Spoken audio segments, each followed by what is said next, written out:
Hello and welcome to the debate. I'm Karl Denninger. Growing the economy and creating good middle-class jobs must be the North Star that guides our efforts. That's what the U.S. President Barack Obama said in his annual State of the Union address. As a matter of fact, most of his speech was devoted to jobs and the economy.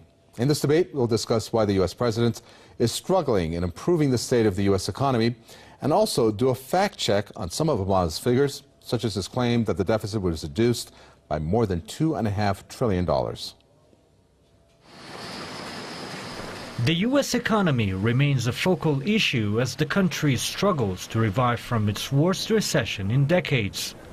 The U.S. president has urged a divided Congress to make the government work for all Americans. Speaking in Congress, U.S. President Barack Obama urged lawmakers to work for the benefit of the nation as the country struggles with a growing national deficit and a huge unemployment rate. It is our unfinished task to make sure that this government works on behalf of the many and not just the few. Now is our best chance for bipartisan, comprehensive tax reform that encourages job creation and helps bring down the deficit. With the U.S. national debt standing well above the staggering figure of $16 trillion, the outlook for a prosperous economy remains dim despite the president's promises. Obama made similar campaign vows before taking office back in 2009, but he has been under massive criticism for the way he's handled the economy over the past years. The U.S. national debt stood at only $10.6 trillion when Obama came into office. With 4 years on, the national debt has rapidly increased. The cost of lengthy wars in Iraq and Afghanistan have hugely affected the national debt and made the recovery from the 2007 economic fallout far more difficult. The U.S. is currently struggling with an almost 8% unemployment rate, according to official data. Unofficial data from the U.S., however, suggests that the number of people out of work is far higher. Poverty across the country has been on the rise over the past years, with the number of people collecting food stamps rising over 47 million. But under the current system, hopes to get the economy back on track seems far-fetched. Tax policies in the U.S. have also added to the country's economic fallout. The U.S. tax system has always favored the rich who get tax breaks. These taxes have placed an enormous burden on senior citizens, the middle class and the poor who bear the brunt of fixing the economy. A recent poll by Gallup shows that most Americans have lost confidence in the economy in terms of both current conditions and future expectations. Many Americans believe that their country needs to balance its budget in a more responsive way.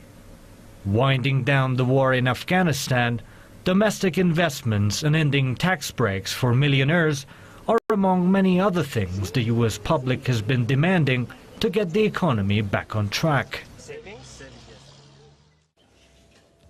Well, that's the burning question of this debate. How is the U.S. economy doing? Let me introduce our guests. We have economist from RM Wealth Management, Marco Pietropoli, who joins us from London, financial expert Rollin Amore, who joins us from Washington, and founder of MarketTicker.com, Karl Denninger, who joins us via Skype from Florida. Gentlemen, welcome. Rollin Amore, why did the U.S. president devote most of his speech to job creation and the U.S. economy? Precisely because over the last 4 years during his term, the economy has had such a miserable comeback. You know, in the last 4 years, the economy has grown on average of 0.8%. That is the worst 4-year performance in the last 60 years of economic, the economies in the U.S. It's not surprising at all. The president has laid on regulation, has increased taxes, has increased burdens such as health care and so forth. It's not surprising at all that the economy has belabored under this onerous crush of policies. Let's do a fact check. Marco Pietropoli, one of the things that Barack Obama said, he urged a balanced plan to reduce the nation's $16 trillion plus debt. However, the public debt, well, approaching $20 trillion in 2023, an increase of more than $8 trillion from the current level. So where is this balanced plan? Oh, I don't think that it's been balanced at all so far.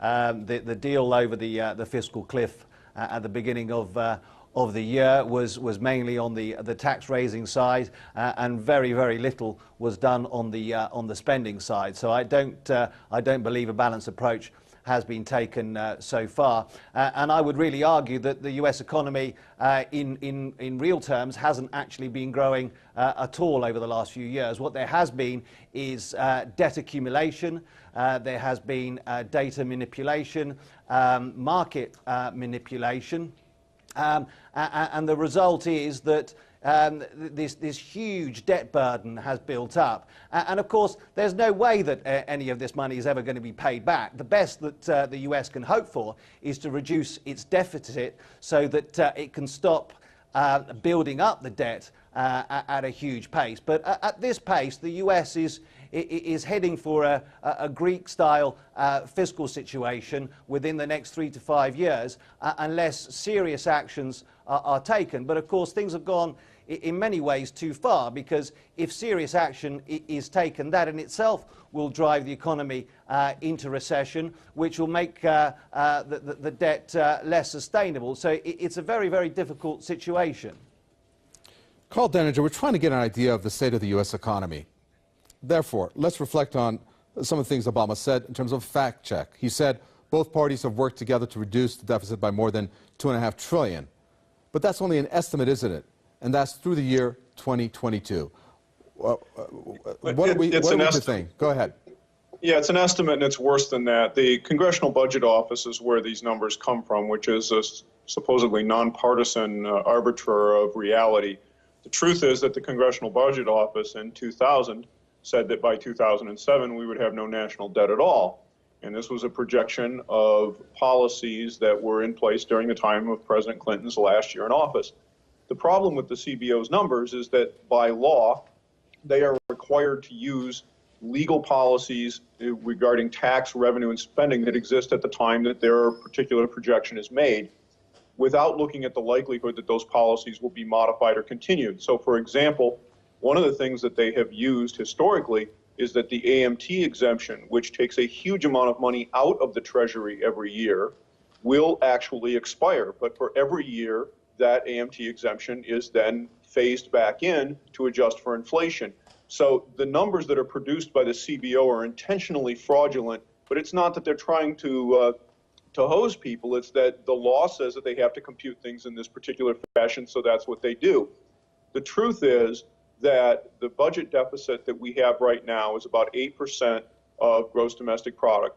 The CBO says that that will fall to 3% or thereabouts within the next 2 years. That's absolutely laughable. But the bad news is that even though they are terribly optimistic, they fully admit that after that it will rise on a continual basis. And the reason is that what's driving this is the explosion in healthcare costs, all driven by monopoly practices within that sector. And neither Democrat or Republican is willing to take this issue on. And until we do, we can't solve this. Well, the truth is what Rollin Amore is being skirted around, exaggerated, or under-reported, such as when he said 500,000 manufacturing jobs over the past 3 years have been produced, yet there's been a net loss, according to analysts, of 600,000 manufacturing jobs. By not saying the truth or over-exaggerating and stating this, isn't he hurting his credibility to the American people? Any credibility to squander at this point. Sorry, Rollin Amore, go ahead. Yes, okay, I'm sorry, I'm having a technical problem hearing. Indeed, there's been virtually no or negative job creation. You know, if you look at jobs as a static level, yes, you could make the case. But what really happens is every month we need 100,000 new jobs just to keep up with population growth. What we've had is an economy that has not even kept up with that. As to his credibility, the president seems to have a very good ally in the press and in the core of folks that do believe in him. Hopefully they will wake up from this and see what the reality is as it currently stands out there. We have an economy that's just treading water. Last quarter, the economy grew at a negative rate of 0.1%. This year we have coming up implementation of the Affordable Care Act, otherwise known as Obamacare, and the burden that puts on employers is yet to be seen, but we can assume that it's going to be pretty onerous. I cannot see the economy going forward in any meaningful form over the next 1 to 3 years. And Marco Pietropoli, based on that grim assessment, then what's going to happen in the next 2 to 3 years if what Rollin Amore said is true? Well, since the US got its independence, it's had a slowdown or a recession every 4 to 6 years, and another one is due. The difficulty that the US has is that another financial shock or a slowdown is certain to happen. The problem is most of the bullets have been used up. You can't cut interest rates any lower than practically zero. You can't really create substantial fiscal stimulus because the fiscal situation is very poor. The credit availability is still limited, and there's still a huge amount of deleveraging that needs to happen in the system. So it's very difficult to see how much growth can come, especially when a lot of the rest of the world is also having its problems, mainly the Europeans. So it's difficult to see how the US can pull itself out of this when undoubtedly there has to be some further austerity measures implemented. Now, whether that's further taxation, which I'm sure Obama will pay for, will push for, but certainly there has to be some spending cuts as well. So if you put all of that into the mix with the real problem, which is negative real wage growth. And this is something that's been persistent in not just the US, but many economies around the world for the last few years. Now, of course, the statistics, which tend to tell you that there's hardly any inflation, of course, are massively manipulated. The real inflation, real cost of living that people experience is far higher than the wage increases. And that carries on eating into their consumption. The other major issue is also that because of the uncertainty, the fiscal uncertainty, the uncertainty about the global economy, many companies have been holding back business investment, and that's another reason why it's difficult to see how growth can happen in the near term.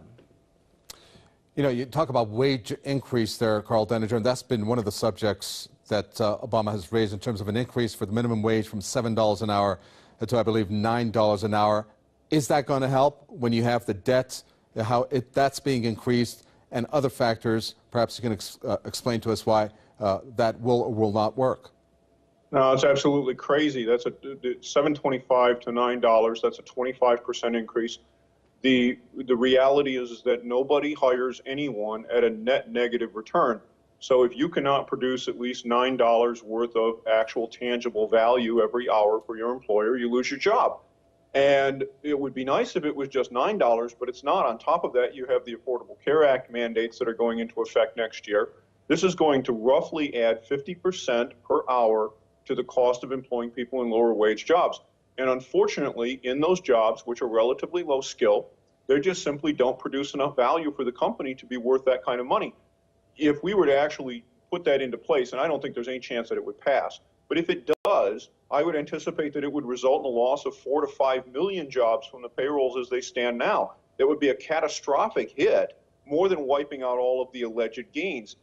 And to that point, these so-called gains in employment, if you look at the employment rate of the population, which is really what matters, that's the percentage of working age people that are employed, it has not moved since 2009. It has not gone up at all. And that's something that I track every month when the employment report comes out, because it is the largest single indicator that tells you whether or not the government will be able to raise taxes in order to implement its policies. And the answer is no. Rollin Amore, for the past roughly 12 minutes to 15 minutes, we've been talking about how the U.S. economy is just on the brink practically. Tell us something positive. Tell us whether we should write the U.S. off, or perhaps there's a bright future ahead of them by some, well, it sounds like miracle. You know, I'd love to give a good prognostication, but unfortunately, the elements aren't there. What we're seeing is the failure of Keynesian economics one more time. We've seen its failure every time it's been applied in larger societies and larger economies. What would give me hope, what would give me sunlight, would be seeing things like lowering of taxes, especially corporate taxes. The U.S. corporate tax is the highest in the world today. Would be letting the economy do what it does best, reduce government spending. The reduction of government spending is not necessarily favorable because it's less money the government spends, but it's more money that the private sector can spend. They can spend those dollars. And the private sector always makes much better investments. They are much more efficient in allocating resources. That is the basis. That's the heart of capitalism. We are now under the constraint of a tightening grasp of taxation, increasing taxes, increasing regulation, increasing government mandates. And what does this lead to? It leads to an economy that just stagnates or goes negative. Do you realize in the last 4 years during this term, the median income of household, the median of household income in the U.S. has reduced by $4,500 per household? The effect that this Keynesian economic policy and big government policy has had has been horrible to the U.S. economy. So I don't see any light at the end of the tunnel until we see a reversal in some of those policies. Well, let's look at one of the biggest debts, Marco Pietropoli. It is said that the U.S. government owes most of its debt to itself, that the $16 trillion, if that's accurate, is owed to Social Security and Medicare. Tell us, that's something actually Obama wants to reduce. Tell us, is that where some of this danger or perhaps healing of the U.S. economy might come into play if this debt was to somehow be written down? I think that a certain amount of debt write-down will have to happen, or much more monetization will have to happen.